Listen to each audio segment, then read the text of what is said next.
Okay, so just going to kind of review. I want to kind of take back control. There's been some people that their intentions are to help, and I appreciate that, but I feel like my hands have been ripped from the steering wheel on this game a little bit, and I want to just kind of come back into asserting something. Um, Firstly, let's just go lessons learned.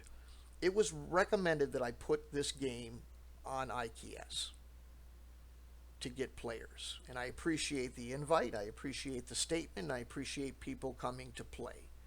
My mistake was that I was probably hasty in putting it there because this wasn't really the format, a Kriegspiel format in the sense of the way the Kriegspiel format is usually used in that organization, based on the conversation I had with the two gentlemen last night.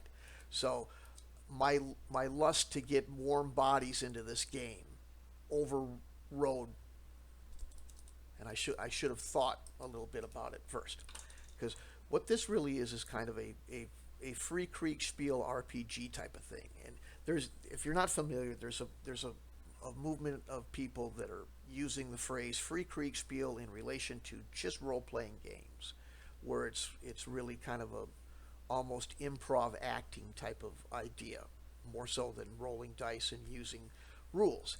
And I use that phrase to portray to people that this isn't some huge rules intensive learning curve game, because the I haven't been able to find people who are interested in playing any detailed war games for a long time.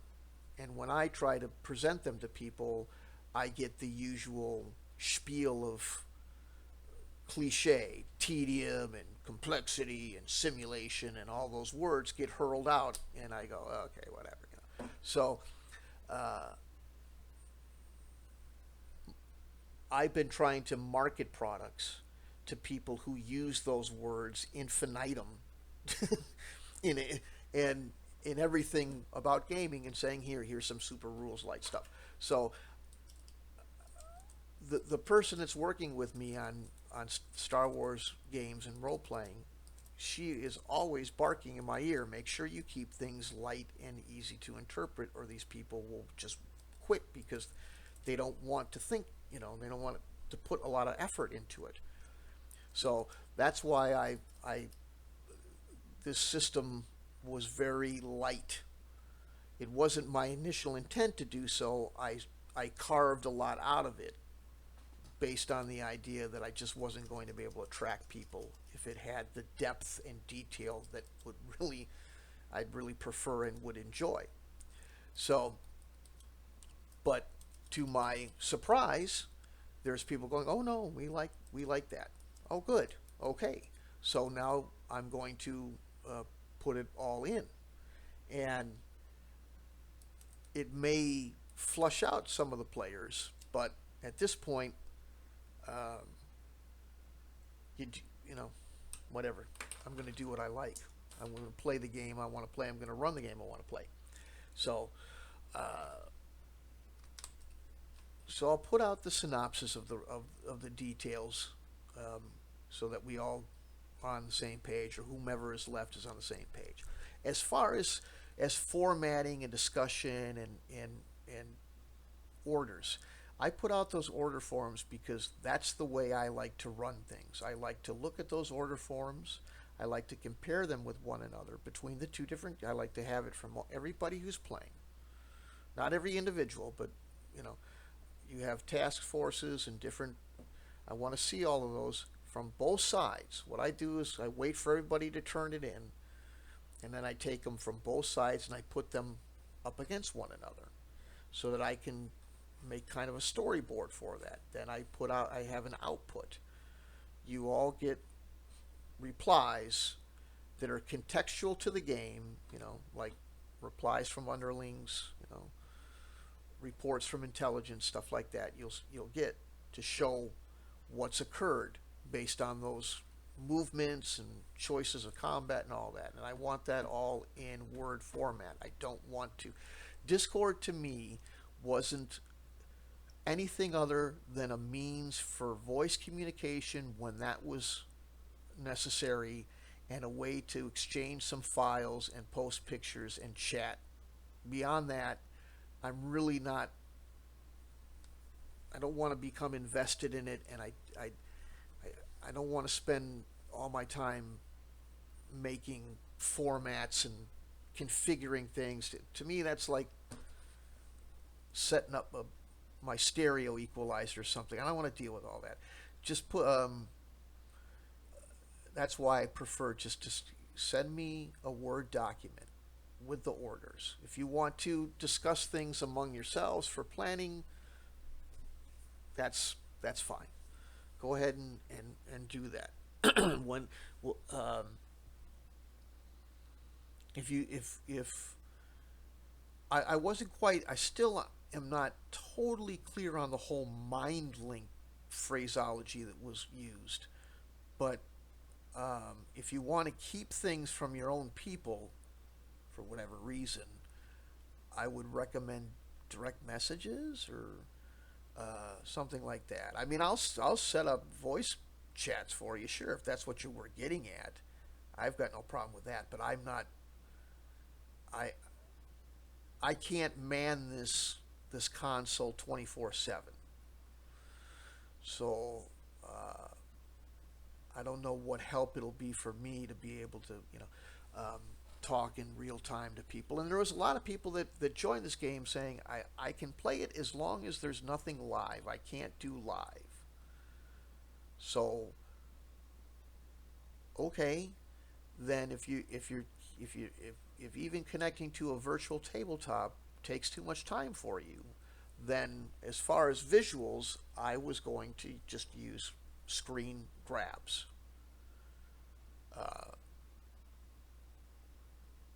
I if some people are using a tabletop module, but not all, I'm not sure I understand the utility, but that's fine. And I want to see it just because I think it looks cool.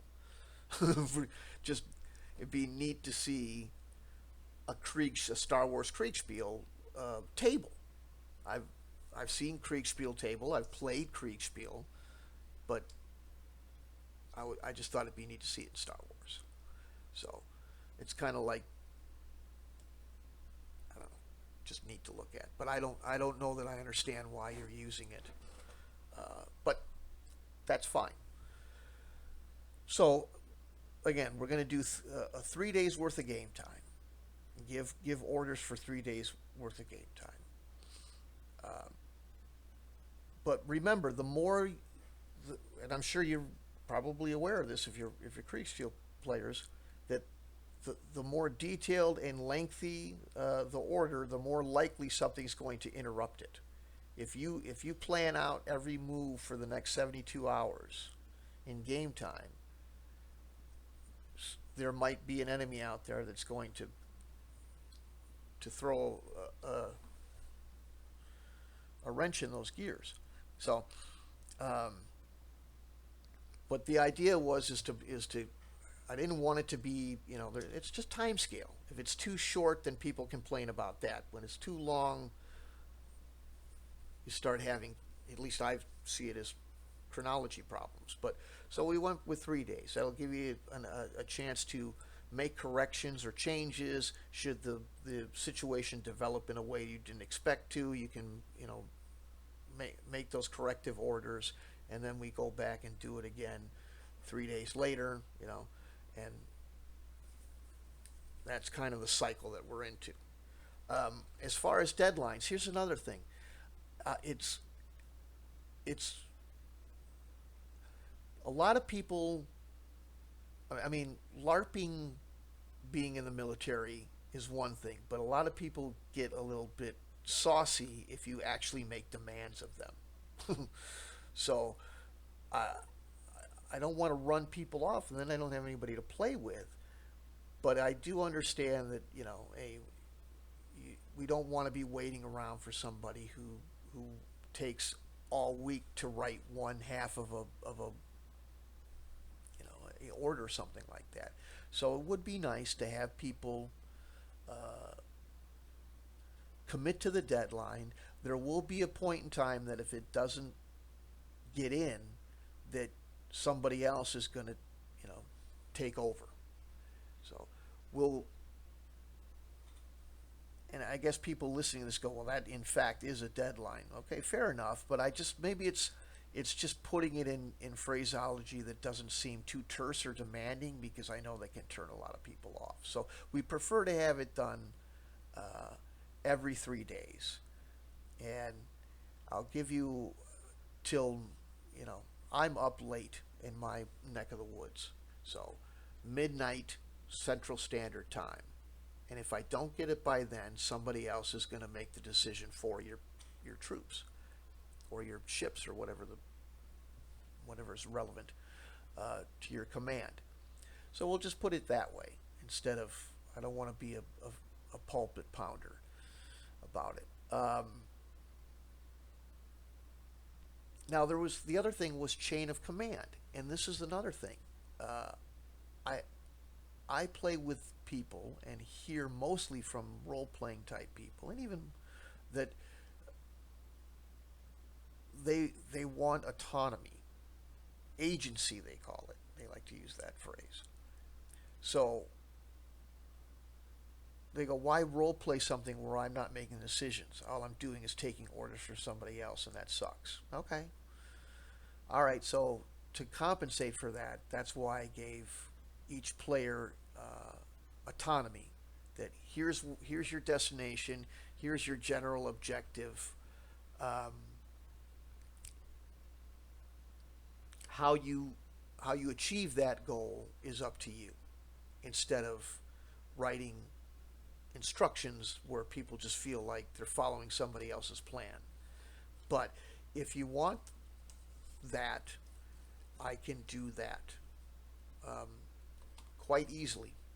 So I'll give you a full chain of command all the way up. Um, as far as analogies to other systems or other periods of history, that doesn't really work. This wasn't World War II in space. Uh, I didn't expect people who didn't have a love of Star Wars, or at least a deep knowledge of it, to want to play a game that was deeply steeped in non movie lore. Maybe that was an oversight that seems silly to people, but I just didn't.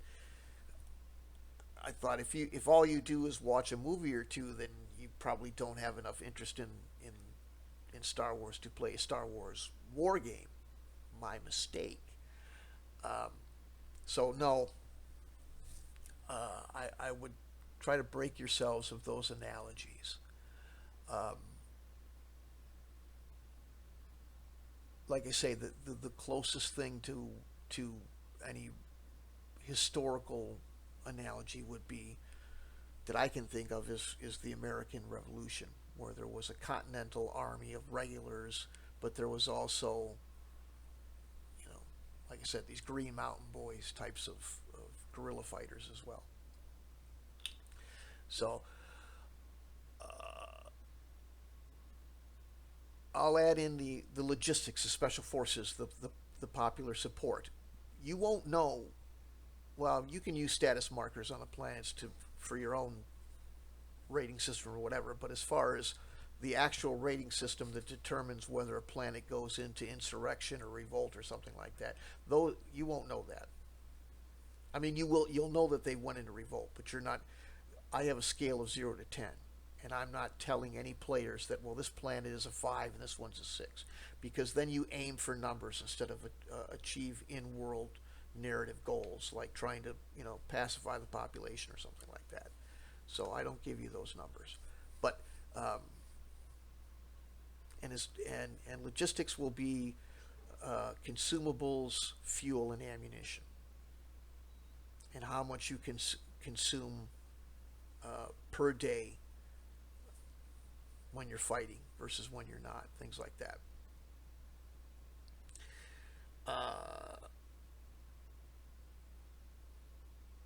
What else? There's diplomacy at that point too, and diplomacy is simply sending a diplomat to a planet that you want to try to coax towards your way of thought. You're, being pro empire, and that will be hard because you're not real popular out here. But it can be attempted, and it's not anything that's detailed or specific. It's we sent a diplomat to this place, and there's a random determination as to whether it made any difference and how much difference it made. And that's it. So, same with special forces. We're not going to play skirmish battles with guerrillas and stuff like that. Their effect will be, what's that other buzz phrase people love to use? Abstracted through a die roll. And just to keep things going and a little bit more simple than that. So, and some people were like, well, I don't even understand how combat resolution works. Again, it was the whole idea of you don't need to know the rules. You just come and play. I think even the IKS website has some statements about that. So I'll put it all out so you guys can have a look at it, and then we'll start going, because I see a lot of people tapping their foot and looking at their watch, wondering if this thing's ever going to come off the ground. So.